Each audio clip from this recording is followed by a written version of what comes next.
All right, Nuggets fans, welcome into Pickaxe and Roll, brought to you by good friends here at Mile High Sports. I am your host, Ryan Blackburn at NBA Blackburn on Twitter, part of the Mile High Sports Podcast Network, and I am very excited to be starting the week with you here on this Monday. I've recorded Tuesday, Thursday each of the past couple of weeks. Now I'm going to record probably Monday, Wednesday, Thursday, and maybe Friday or Saturday, depending on what happens this week. Probably not going to go all 5 days or 6 days or anything like that. But this is a big week in the NBA for a variety of reasons. The first and foremost reason is that the Oklahoma City Thunder just won the NBA Finals, the first game 7 in the last few years.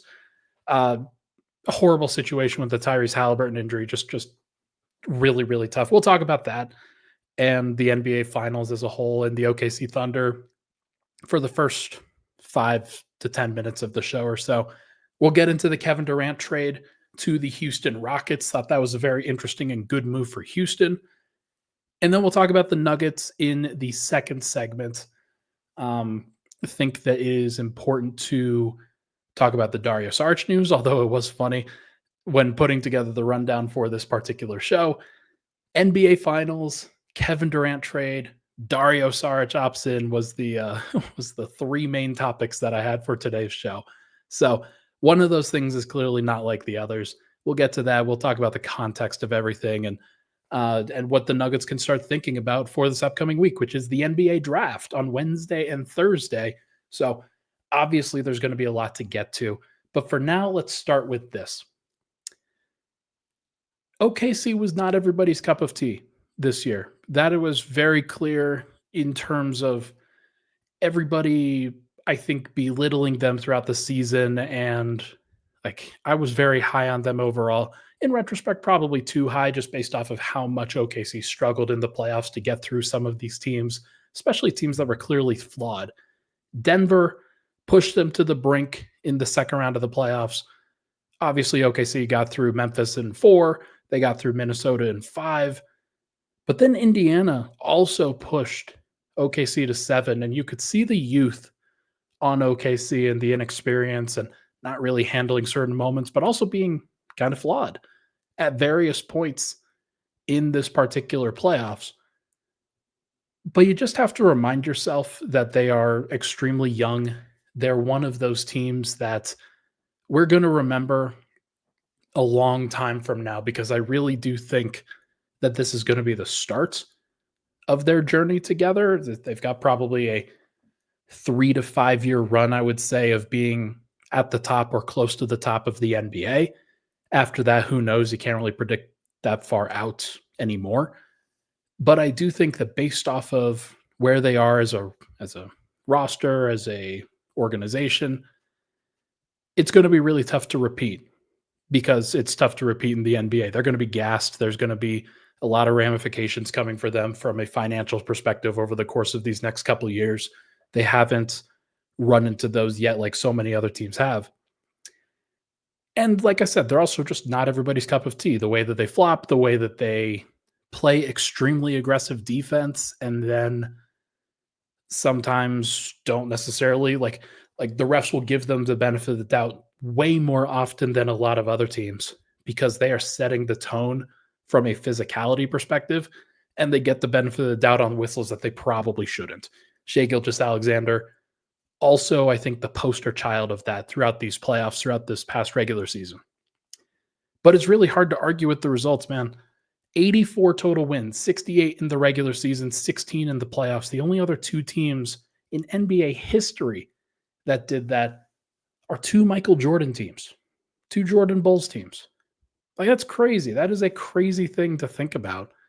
And it's just rare, especially in this modern NBA where winning every single game during the regular season is very difficult. It's just a long road. But OKC had such a high baseline throughout this year. They played really well on a consistent basis. And I was very impressed with them. Now, what Denver did in order to hang on with them, what Indiana did in order to hang on with them, was also very impressive and should be credited too. So many people are I think going out of their way to diminish and demean what these teams have accomplished, especially OKC, which a lot of Nuggets fans especially just don't plain like. And I understand why. They're not a very likable group after having faced them for 7 games. I get that. But every season is different. OKC was clearly the story of this season. Them winning at the end of this thing doesn't really surprise me, and it's not like this crazy slight on humanity where a lot of people are very frustrated at the basketball gods rewarding a team like OKC that flops, that uh, plays an extremely aggressive brand of basketball, but then also throws himself around a lot. And I get why. Like, I do get it. I understand the frustration. But they built their team the right way. They built their team internally. They tanked very briefly. In retrospect, it was not as long as I thought it actually was. I made jokes back in the day. I made jokes during the early part of their rebuild when they were losing by 70 points to the Memphis Grizzlies, when they were playing Pokuševski and a whole bunch of like horrible basketball players around Shai Gilgeous-Alexander. But through it all, they were developing. They were getting the best version of themselves that they could. And Sam Presti built a hell of a team. He is a fantastic general manager. He's put them into a great position to succeed, and they're going to succeed for a long time as a result. So, will they win any more championships? That's not guaranteed. Nothing is, especially in the modern NBA, where a guy like Tyrese Halliburton can tear his Achilles in Game 7 of the NBA Finals. It looked like we were getting a great game. Tyrese was playing great. And then the strained calf that he had turned into a torn Achilles very quickly, and just heartbreaking for him, heartbreaking for Indiana for that moment. I know that their fans are just beside themselves in agony because of what's going on. So it sucks. That part of this sucks. Injuries happen every single season, though. You could say last year that Boston's road to the NBA Finals was pretty easy. Pretty easy for a variety of reasons. But a lot of it was because of the injuries, where Luka Doncic was hurt in the finals. Donovan Mitchell missed most of their rounds in the second round. They played the Pacers in the Eastern Conference Finals. That was before the Pacers really figured out who they were. And then in the first round, they faced Jimmy Butler, the Boston Celtics did last year. Oh, wait, never mind. They didn't face Jimmy Butler for the entire playoffs against Miami. So they had an easy run. Denver before them had a pretty easy run too. Not necessarily from an injury perspective, but because some of the top teams in the standings in those particular years faltered and messed up. And so every season is different. People are going to try to discredit OKC at various points, but they were the deserving winner of the NBA championship this year. And I'm very curious to see how this ages, because if they continue to win, people are going to have to probably put themselves back in line. But if this is just a blip, OKC kind of goes back to being who they were, or maybe some of the moves that they make don't work out, we'll just cross that bridge when we come to it. But congrats to OKC. They absolutely deserved it. They play harder than anybody in the NBA. Alex Caruso is somebody that I really like watching. I do not like watching Lou Dort as much. I don't like watching Shea that much, although you can respect the greatness. And they're just very young around those guys and will probably continue to get better. I keep fighting with my co-host Matt Moore over at Locked On about how much better they're actually going to get and if they might actually get worse. I don't think they're going to get worse. I think that the Nuggets are going to have to up their game. The rest of the NBA is going to have to up their game, because OKC, while they might have a little bit of regression, is not going to regress that much. Like, they are still a very, very good team, and their baseline is going to be very high. So teams are going to have to come with it. They're going to have to be pretty tough if they're going up against this OKC team. Are they flawed? Yes. Are they did they show some pretty large weaknesses, especially on the offensive end in these playoffs? Absolutely. But a team has to build the right squad in order to take advantage of those weaknesses. And Denver was pretty close in the second round of this past year. We will see if they can get closer or if that gap widens over the course of this offseason and into next year. All right. Kevin Durant. This was the news that came out at the beginning of the day, earlier on Sunday. I'm recording this Sunday night, posting Monday morning. Sunday morning, Kevin Durant was traded to the Houston Rockets. It was announced he was actually at a Fanatics event, which is pretty funny, and was live on stage with Taylor Rooks when it happened, which objectively funny in and of itself. I'm surprised he didn't say we're going to go win the championship right then. But no, it was interesting because the deal that they got, Houston, Phoenix, the deal that they agreed to, 10th overall pick in the draft, which was Phoenix's old pick for what it's worth, along with Dylan Brooks and Jalen Green and 5 second-round picks. It's not great. Not great. Not really impressed with that particular move from Phoenix. Like, I think Houston made out like bandits in that move. That's a crazy move for a team in Houston that had a lot of picks, that had a lot of young talent. They didn't have to give up any of the important stuff, man. Like, their team is so unique, Houston, because Jalen Green was supposed to be the beacon of hope for them. But since drafting him, they also drafted Alperen Şengün in the same year. He's turned out to be better. They drafted, in the subsequent years, Jabari Smith Jr., who hasn't quite worked out, but I think he'll be in a really great place to work out next to KD. They drafted Tari Eason that same year. Then they drafted Amen Thompson and Cam Whitmore a couple of years ago. And then last year, they drafted Reed Shepherd. So they've got a lot of interesting young pieces. And the fact that Phoenix couldn't get any of them is pretty ridiculous, honestly. For Kevin Durant, somebody who, like, I think can still be the number one option on a championship team. Tyrese Halliburton proved that he could be for the Pacers. And if he can do it, I think that Houston can build, and they're probably not done building out their team, but I think that a lineup of Fred VanVleet, Amen Thompson, Kevin Durant, Jabari Smith Jr., and Alperen Şengün, with 3 or so of these guys off the bench, Tari Eason, Cam Whitmore, Steven Adams, like, pick another guy. Reed Shepherd's probably going to have to play, and he was the 3rd overall pick for a reason. He may be pretty good. And they're going to add to that group. I think Houston's in a really good place. The thing that they were missing in the playoffs this past year was a primary scorer that they could trust in the half court, that they could go to consistently and feel would make the right decisions on a consistent basis. Now, they've got guys who can operate in the half court and kind of get them through the regular season in Alperen Şengün especially. Like, he's going to run a lot of the Jokic stuff where it'll be high post, low post offense, cutting, spacing around him. There'll be a lot of transition, offensive rebounding, things like that. A lot of the same things that they did really well in the regular season this past year to be the 2 seed.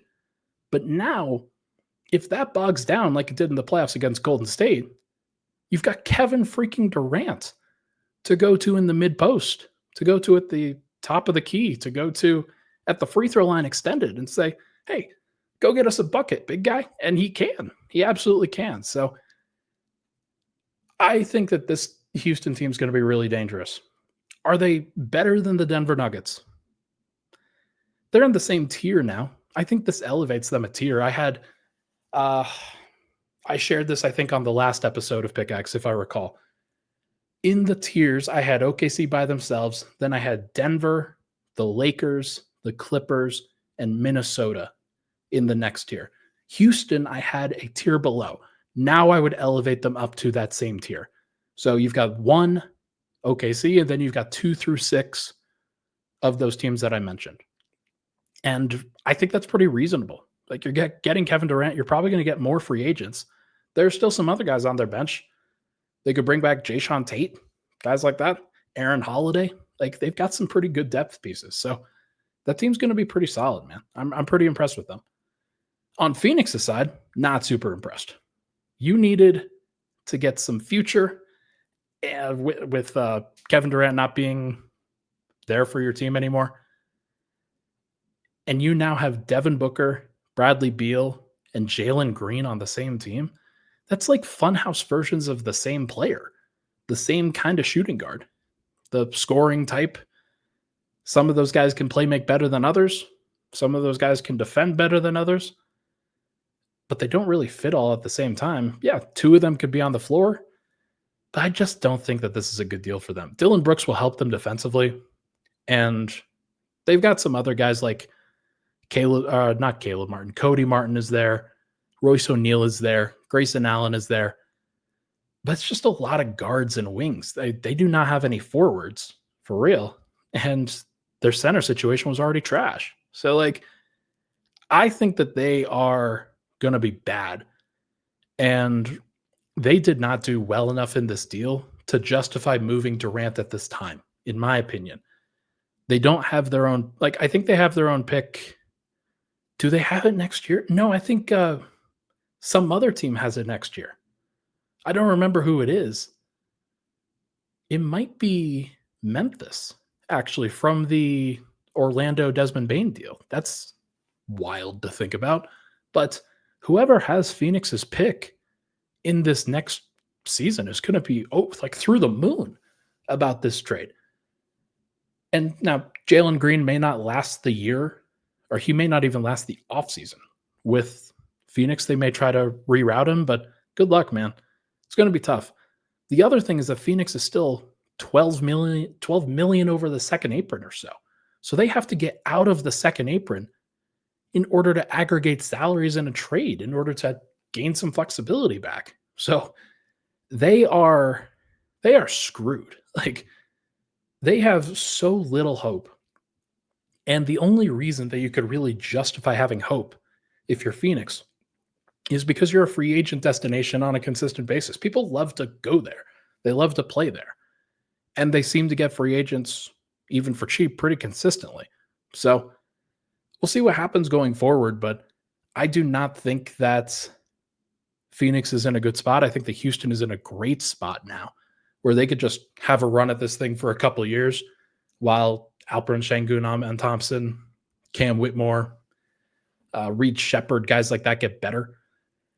And we will see what happens with those particular teams. But all the teams that missed out on Kevin Durant, some of them are going to be okay with it. Some of them are not going to be okay with it.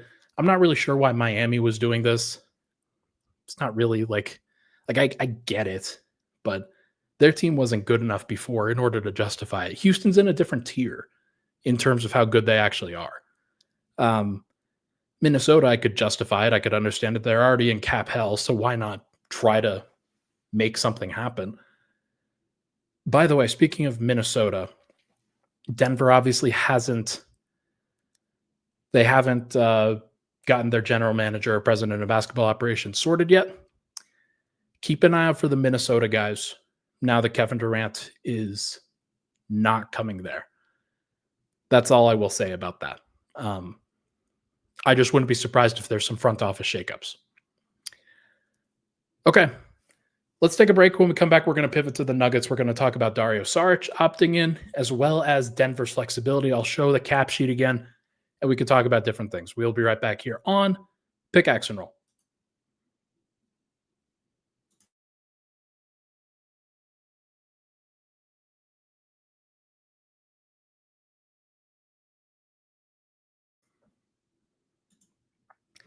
All right, we are back. Pickaxe and Roll. Ryan Blackburn, thank you so much for tuning into the show.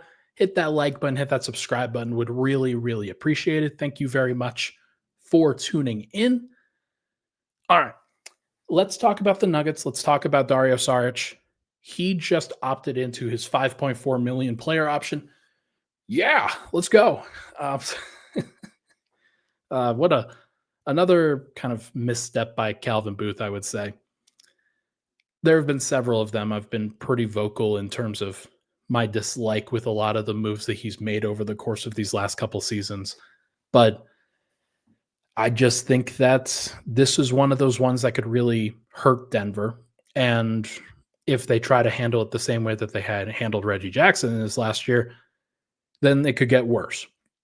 So the hope is that Denver doesn't panic on something like this, and they try to be a little bit more patient than Calvin Booth was with the Reggie Jackson particular signing and then subsequent trade.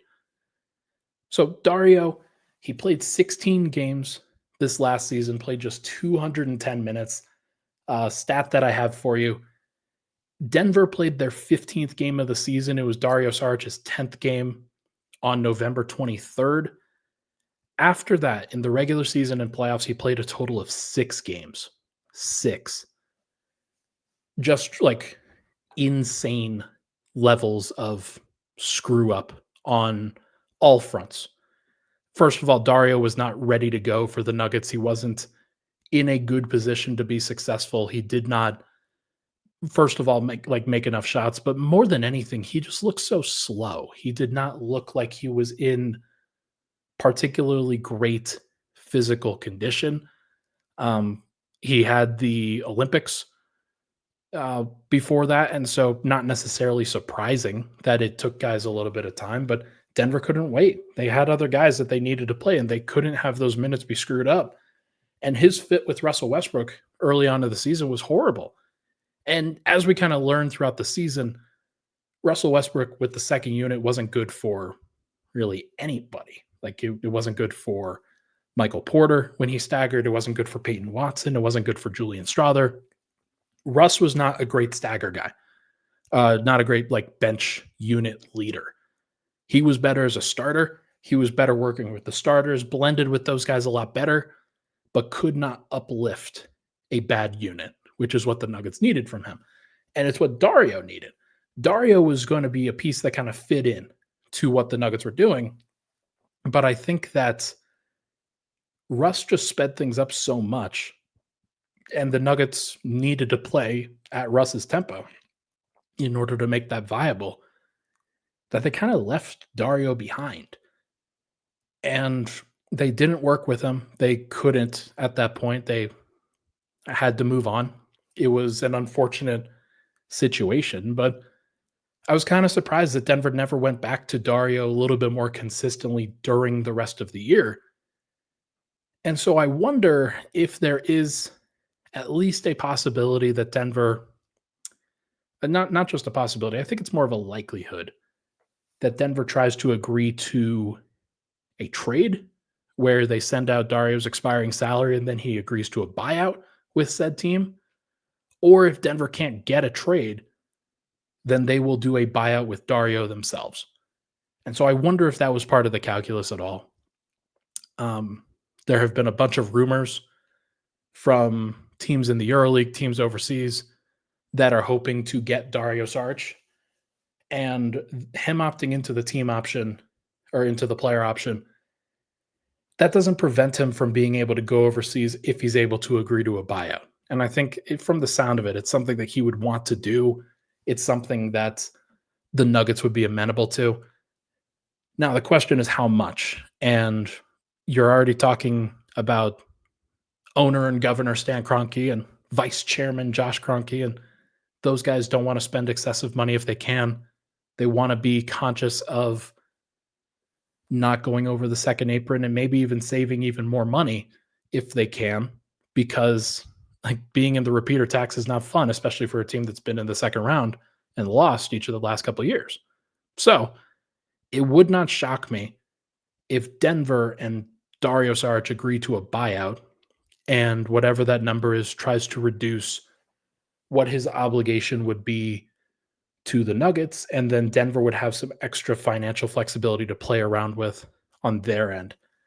I don't know how much Dario would be willing to give back, but we will see ultimately what happens. Now, his agent, if you don't know, is Misko Raznatovic, who is also Nikola Jokic's agent. And that to me that's a dangerous situation. So when people are talk about Dario, when they're talking about taking care of him, when they you do not want to mess with Nikola Jokic's agent. And frankly, that is leverage that is going to be used in any Dario negotiation. So we'll see what happens. We'll see what it ultimately looks like, but it would not surprise me if Dario isn't on the team. It honestly wouldn't surprise me if he starts the year on the Nuggets, but if he really wants a buyout, if he would really, really like a buyout, then he'll agree to a pretty low number. So we'll cross that bridge when we come to it. But here, I wanted to show the salary cap breakdown for Denver. So if you're watching on YouTube, congratulations, you get to see this. If you're on the audio side, make sure to go check in at youtube.com/milehighsports. Nikola Jokic, Jamal Murray, Michael Porter, Aaron Gordon. Those are the top four. They're each making big money. Zeke Najee's making the fifth most amount of money. Dario Saric, sixth most amount of money on his $5.426 million year for 2025-26. Then you've got Christian Brown, Peyton Watson, Deron Holmes, Julian Strawther, Jalen Pickett, and Hunter Tyson. That's 12 guys. Denver has 3 roster spots open to them at this stage, with Dario opting in, Russell Westbrook opting out. You're already missing Vlatko Cancar and DeAndre Jordan. They could be brought back. I wouldn't expect Denver to go out of their way to bring those guys back because they do need to bring in new talent as much as they can. But there is going to be a limitation to what they can do. So, like, it's not an ideal situation for a lot of teams because Denver already has, or for a lot of players, because Denver already has a pecking order established. And unless there is a new point guard that is brought in or a backup center that is brought in, there isn't really an easy path to playing time for a lot of these guys that are interested in Denver. So we will see what ultimately happens. But I'm looking at this right now, and the key numbers at the bottom of the first column, it is the super tax apron space. Denver has $10.6 million in super tax apron space. That is effectively including the projected salary plus the incentives that are factored in for Aaron Gordon's deal in his upcoming season. He's got $1.2 million in likely incentives. So you add $196 million plus $1.2 million, that's $197.2 million. And then Denver has to be under the super tax apron, which is estimated right now at $207 million and 824,000. $207.8 million. So Denver's got $10.6 million in super tax apron space for 3 different salaries. Why that matters. So Denver has the taxpayer mid-level, which taxpayer, mid-level exception. And that's about $5.7 million. So if you take that away, then you have, what was that? 4.9. Yeah, 4.9 million left for the other 2 spots. That is a big deal because if you're trying to re-sign Russell Westbrook, which I'm not sure if the team actually is, but if you're trying to re-sign Russell Westbrook, I've diagrammed it out in a couple of different ways. If he's not getting the taxpayer mid-level, which he shouldn't, if he's not getting that, then he's either being re-signed for a new minimum contract, which is a cap hit of $2.3 million.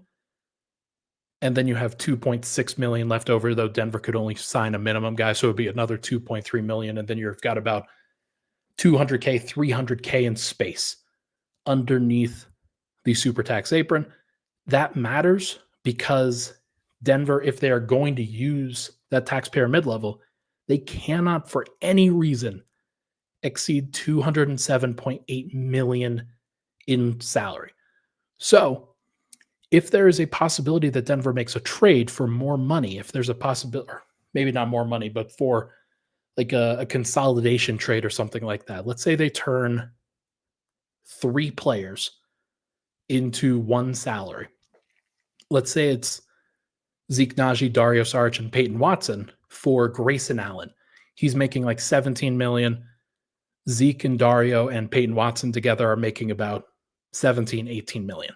So you can do that But what you're going to run into, unfortunately, if you try to use that taxpayer mid-level, you won't be able to fill out your entire roster.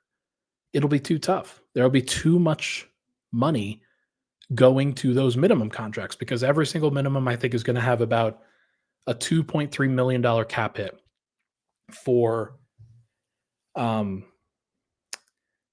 like basically for this upcoming season for any veteran that you are signing. First year guys, second year guys, a little bit different, a little bit smaller.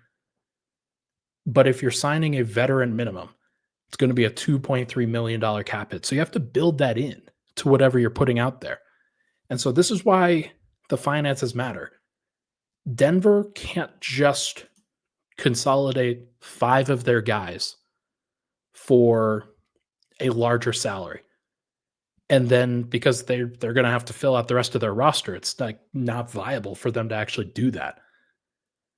So it's why I keep talking about breaking up the core 4. It's why I keep talking about breaking up the salaries and why that makes more sense. It gives Denver so much more flexibility to actually add to their team.